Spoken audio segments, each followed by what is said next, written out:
Hello, and welcome to Do Live TV. Today I have with me, as usual, Pastor Kirkpatrick from Greensboro, North Carolina, who pastors a dynamic church, Abundant Life Church International. We are here today sharing with you a topic that I believe is quite fascinating but very informative. It will help you just as it's helped many people as I shared this message a few days ago. I'm dealing with choice, the power of choice. And with choice, we dealt with decisions. So here, as I introduce you to Pastor Kirkpatrick, we are going to just open up as we normally do. We want you to feel part of it. So relax, take your seat, get your popcorn or your ice cream or whatever you're eating and just enjoy this time with us. Because I believe it's a subject that will benefit all of us and a subject that is much needed, especially in this time that we are all dealing with this COVID 19 and its impact. So, Pastor Kirkpatrick, welcome again to Live TV, and also what a joy to have you as always. Well, His Majesty, it is an honor to be here for another installment of Do Life TV. And I'm so excited about today's subject matter. As you've already alluded to, you did a powerful teaching last week on the power of choice.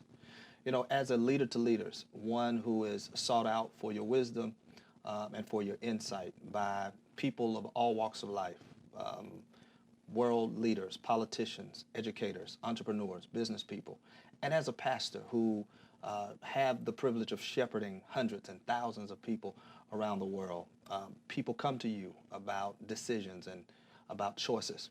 And so today I want to ask you, um, in your estimation, I want to ask you about what is the difference between a decision and a choice? There's a difference, of course, between uh, choice and also decision. But I will start by saying we are the sum total of the choices and the decisions we make. And any decision or the decisions we make, we own them. If you make a decision, it's yours. You have to own it.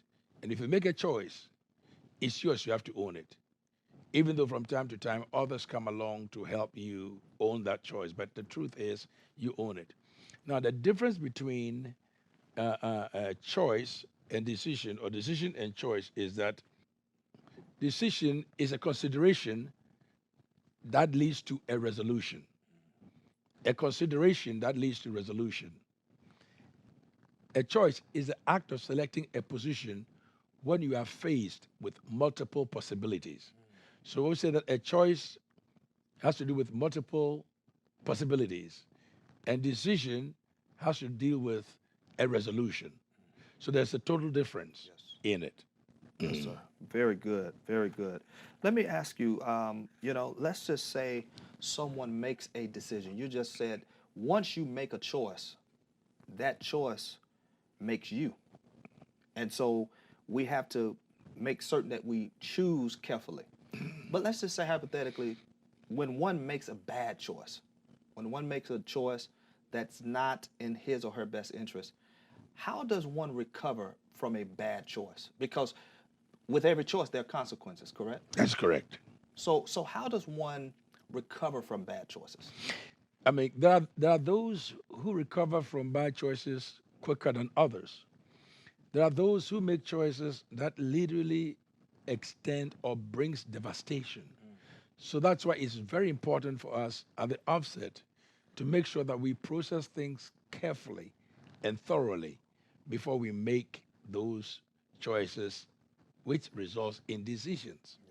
Again, as you know, a choice is when one is, presented with multiple possibilities. And a decision has to do with a resolution, a position one take. So before you make them, it is always good to just process things, think through Yes. before you make a decision based on a choice. Because if you don't, definitely it can harm you. There are those, again, as I said, they recover quicker than others. Yes. There are those who take every experience as a learning curve, and they make sure that what has been a negative experience is not repeated. That's good. And there are those who don't learn from their bad mistakes, so they continuously make the wrong choices. Yes. And when you make them, you own them. That's good. There are times people will come to your aid to assist lighten your burdens, but it's not always the case.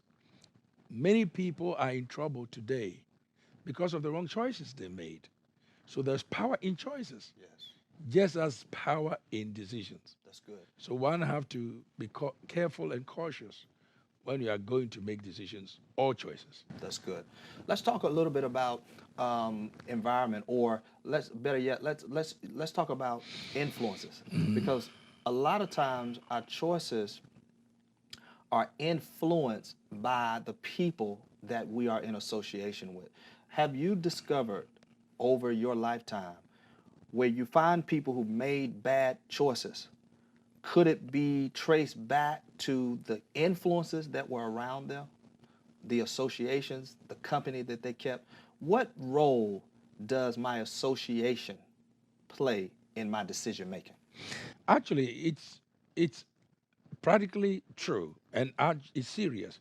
The Bible says that bad company ruin good moral. By association, you make decisions that are detrimental. By association, it's just choosing. You have multiple possibilities, and you just choose to hang with the wrong crowd, or hang with the wrong thoughts pattern, or hang with the wrong environment, or hang in the wrong environment. So, yes, it's got a lot to do with the companies we keep, the homes we come from. I mean, our um, dealings with people, and also how infatuated or impressed are we with people. There are those who are well meaning who fall in the wrong trap. And because they admire someone, like someone, impressed by someone, or infatuated by that person's lifestyle, which may not be their lifestyle, can actually cause them to make wrong choices. That's so good. So we have to be very careful how it's done. Again, bring it down to the family. I mean, we all learn to grow and we grow to learn. That's how life is. You learn so that you can grow. And as you grow, you keep learning. But if you are not observant and take some of these things seriously, you will make some terrible mistakes, or you may do a wrong turn. Yes. And there are those who have made wrong turns, but just the fact that they've made the turns and they've gone so far is kind of difficult for them to turn around and come back. Wow. But when you've made the wrong turn and you know you go in the wrong direction, please, there's no pride in this. Stop and turn around and come back. Yeah. I mean, if your goal is to go to the north and you didn't read your sign correctly, or you got distracted and you turned and you went southward and you realize that you've deviated from your destination or your goal, just stop and ask. There are people who are actually making wrong decisions Yes. because of wrong choices, but pride in them will not allow them to stop and ask. It happens to both. It happens often to men. Imagine you're driving, your wife is in front of you trying to read the map, and your mother-in-law in the back trying to tell you what to do.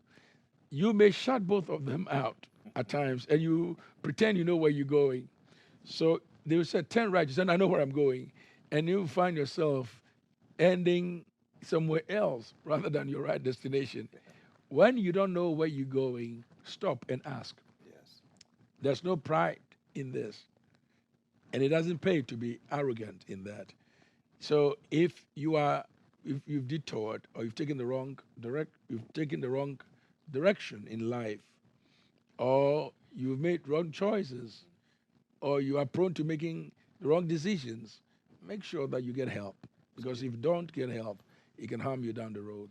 So you said, hey, if you made a wrong choice, if you made a wrong decision, don't be so full of pride that you're unwilling to ask for help. You know, the prodigal son, You know, when you think about that in the scripture, how he strayed away from his father's house and found himself in terrible living conditions. The scripture said he came to himself and he said, I'm going to go back Yeah. to my father's house. So we have to be willing to acknowledge the bad choices we've made, and then we have to be willing to lay our pride down and ask for help. Let me move on to something else. Let's talk about, as it relates to our choices, let's talk about the impact of taking responsibility for those choices. You know, I think you just talked about that a little bit, but I want you to elaborate a little deeper on uh, being responsible, because so many times people want to abdicate their responsibility. They want to kind of, you know, put the blame on others for the poor decisions that they have made. And I'm pretty sure in your counseling sessions you've encountered couples and, you know, young people who are constantly blaming their parents for their conditions, or the spouse blaming the husband, or the husband blaming the wife. So what do you say to that person in your office, or that person on the teleconference that's constantly passing the buck for somebody else, blaming somebody else for the decisions that they've made? What do you say to that person? As I said earlier, we are the sum total of the decisions we make, and whatever decisions we make or choices we make, we own them. It is true that many people don't like to assume responsibilities, but live to enjoy privileges. There are so many who like privileges but don't like responsibilities. So, what they would want you to recognize is what makes them look good or feel good. Anything that praises their ego is what they gravitate to. And anything that challenges them and call them upon their negative actions is what they frown. And I think for so long we have blamed our parents, we blamed our loved ones, blamed God, we blamed the government, we blame society, we blame environments. And usually, while some of this may be true, what are you doing to change your situation? Being in one spot is another thing. And realizing that, hey, I've got to come back to my senses here. Nobody will do this for me. At least I should try. Yes. In fact, there's no harm in trying. If anything, I thought there's help in trying. So when things are not going the way it's supposed to be going, or things based on environment had a negative or adverse effect on us, we should just realize where it came from and just program ourselves that we will make it right or do good out of what we came out of, Yes. so that you don't end up blaming people. I mean, whenever you get to the point where you blame others, it means you are not ready to accept responsibilities, Yes. just interested to enjoy privileges. Wow. The prodigal son realized he had made a mistake. He decided, after second thought, why should I be in this state? And why should I continue living a life so deplorable that even servants in my home will be considered royals? I will get up, put my pride to the side, and I take the full responsibility for my wrong. I'm going back to my beginnings, go back to my father, and just let him consider making me one of his servants, not the top one, not the leader. Even if he doesn't accept me as the son, that's okay. But just make me one of the hired servants, Wow. a brand new servant. Because a brand new servant doesn't have the privileges of an old servant. How much more his role or his place as royal? He acknowledged. Then he decided to go back. Yes. So he detoured and he came back to his base. Yes. And what happened? He was met with love, with grace, with forgiveness and mercy. When you make the wrong choices and you decide to go back and get it right, you are met with grace, favor, Yes. forgiveness, and also restoration. That's powerful. That's very good.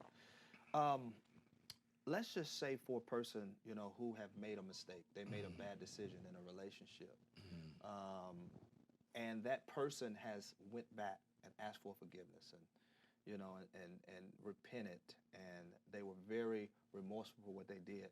But the person that they asked forgiveness of chose not to forgive them. What do you say to that person who feels like, I was willing to make the change. I told my spouse I was sorry, I apologize, but the marriage still didn't work. Or, the person who, said I took responsibility for my decisions and my actions, but I still didn't get the desired outcome that I desired or I wanted. What do you say to that person? Well, you've done your best. The truth of the matter is, you always do your best, and God will do the rest. Yeah. And if you do your best and the person decides to go on without you, it means that you are justified by your conscience and also in your acknowledgement of your wrong. You have made peace with yourself. That's good. Then you should at least start living. Yes. Don't let your sincere your sincerity and your honest repentance be held against you or used against you. That's good. You see, if you have remorse and you have acknowledged, there's a difference between you are remorseful and you don't acknowledge. But if you are remorseful and you acknowledge and you ask for correction or for forgiveness or for mercy and you ask for another chance and you are not given that chance, then you've done your best. Yes. You've done your best. You don't have to be going about saying that, and I made mistakes. I made a mistake and I tried to rectify it. That's good. I recognize that it was my mistake which created such pain or difficulties. Yes. And I came to terms with it and I approach with humility or the right way Hmm. of getting at least an audience or a hearing Yes. and also having mercy extended towards me. But it didn't come. So I'll accept that consequences or accept that position and trust God with my future. That's great. That's great. You know, um, let's just say for a parent, as a parent, and you a parent, I'm a parent, and there are many parents watching. Is it okay for you to allow your loved ones to make mistakes? As a parent, is it okay for you to allow your children to make mistakes, or your brother, your sister, to make mistakes? Because you've heard people say that, experience is the best teacher. So I want to kind of get your perspective on that. Is that a true statement? Talk about that for a But moment. I mean, proverbial standpoint, experience should be the best teacher.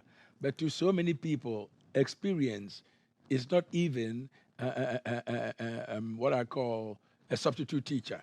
Some people never listen to experience. Some people never listen, and some people never learn from their mistakes. Yes, we have to allow our children to grow and learn, but there are certain choices that we should prevent our children from because we have to. There's a monkey play by sizes. There are certain mistakes that you have to make as a child, and there are certain adult mistakes that you're not supposed to make. Yes. The same way we say to adults, there are certain conversations you can have as an adult, but there are some conversations you don't have as a kid. Mm. That's where maturity comes in. We want our children to grow normally. We want them to have a normal childhood experience. Yes. Some things that they can say that I overcame, I learned through the process or through time. But as a parent, I mean, for one, my kids, I knew that there was so much pressure on them because they are like PKs. And also, they are royal. So they have from different angles. And thirdly, they are from mixed marriage. So it's like, okay, I mean, your father African and your mother Spanish, So you just imagine. But again, there's a few things that we have to teach them. Yes. We can't shield them from facing the world, but we can protect them from making wrong choices. Of course, we have to advise them as to selection of friends. We have to advise them as to certain things they have to do that to help them in their future. We have to also help them to understand that they will make certain mistakes, they will make certain choices, they will make certain decisions, which they have to actually understand that they are responsible for the decisions they make. That's good. That is why at times we discipline our children. Mhm. Because when they make the wrong choices, which will create much pain for them, we discipline them. Yes. Some of the discipline at times is to don't do this again, or some of the discipline is to take privileges from them, and some discipline based on the culture, you can not spare the rod. Yes. But we make sure that we help our children to know that as a young child or as a young lady, there are some things that you can get away with. But when you're matured, you can make decisions without asking our permission. So you can help people, you can help your children, you can help your loved ones not to make decisions or make choices that will harm them down the road. That's good. Let's stay right here for a moment. I'm as children mature and grow. So, and I'll use a basketball analogy. You're familiar with basketball. In basketball, the defensive, when a team is playing defense, there's something called man-to-man, and that's when the player is playing up close on the opponent, and then zone, where you're still present, but you're not as close. So would you say that as a child grows, as a parent, of course, when they're younger, they have more restrictions and more disciplinary things that we have in place for them. But when they get older and as they grow, do we as parents, should we kind of back off in terms of our involvement in their lives, or should we still be actively involved as they grow older in life? What's your opinion on that? Whew. I know I want to hear the answer to that question. If you want to hear the answer, tune in this Sunday, 9 a.m. and 11 a.m. HRM is going to continue his message on the power of choice. We look forward to seeing you virtually online. Subscribe to our YouTube channel, we're Life International RTP, and also follow us on our social media platforms. Thank you for doing life with us. We enjoy doing life together.